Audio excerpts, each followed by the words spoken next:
Mientras que hay otros que van al Kwon, van al dojo, van al gimnasio y únicamente tienen un maestro único. Y que ese maestro pone todo de sí para enseñarle lo mejor, pero que la función de un maestro, de un sifu o de un sensei es enseñarte la técnica de su arte, es enseñarte el arte. Pero luego lo que refiere y lo que está dentro de la preparación física para mejorar tu performance como atleta, tiene que ser alguien que se haya preparado en ello. E incluso que sea autónomo e independiente de tu maestro. ¿Por qué digo esto?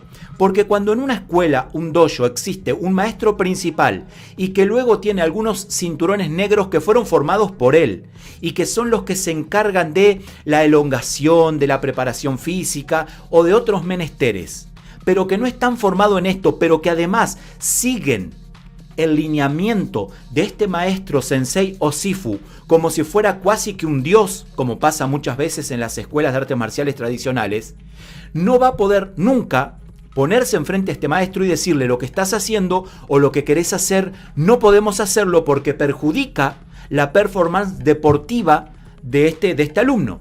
Te voy a dar un ejemplo práctico. Si a mí me contratan para ser el preparador físico de una escuela de karate, y este maestro me contrata, para que yo acepte tengo que ser autónomo. ¿Qué quiere decir autónomo? Yo voy a hacer lo que él me pide hasta cierto punto, pero después dentro de la preparación física y lo que necesita su alumno y su discípulo para poder aumentar su rendimiento y ganar una pelea, porque al final se trata de esto, nosotros acá preparamos gente para que pueda enfrentarse y medirse a un rival preparado y poder ganarle. Si es prepararte para una competencia de kata o de formas de kuen o formas con armas o punces, no hace falta todo esto que te voy a enseñar. Quizás sí un poco, pero no estás midiendo fuerza contra fuerza. Por ahí podés mejorar un poco la elongación, la velocidad, pero en sí no vas a ser no vas a estar en un punto de conflicto y de tensión y de presión tan grande como cuando te vas a medir con otra persona. Muchas escuelas de artes marciales tradicionales dicen, te preparás para enfrentarte con alguien fuerte que no tiene preparación, pero eso ya no existe en la vida real. Porque ¿quién no sabe boxeo allá afuera? Yo les pregunto. Antes puede ser que vos andabas caminando por la calle y te tocaba enfrentarte con tipos que no tenían ningún tipo de preparación, ninguna. Y ahí con que vos supieras dar un Tsuki, un Uraken, un Ponchuan, un Fuchuan o como quieras llamarle, ya era suficiente porque la otra persona le ganabas con el factor sorpresa, le ganabas con tu preparación porque no sabía nada. Pero hoy por hoy andás caminando por la calle y saben más boxeo que computación.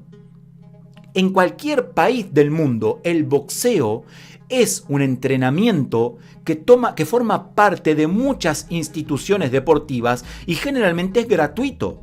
Por eso es que nosotros, llegado a este punto, necesitamos prepararnos para que una pelea real ya no sea con una persona que no está formada o capacitada, con la que puedas ganarle con el factor sorpresa y con que vos únicamente sabiendo dar un ponchuan, un uraken, ya listo, se terminó la historia. Hoy por hoy vos te vas a enfrentar siempre a alguien que está preparado en la calle. Y ni te digo si pretendés competir. Si querés prepararte para una pelea en la que vas a tener la necesidad de noquear y de no ser noqueado, vamos a tener que hablar de potencia, de reacción, de fuerza, de capacidad de resistencia.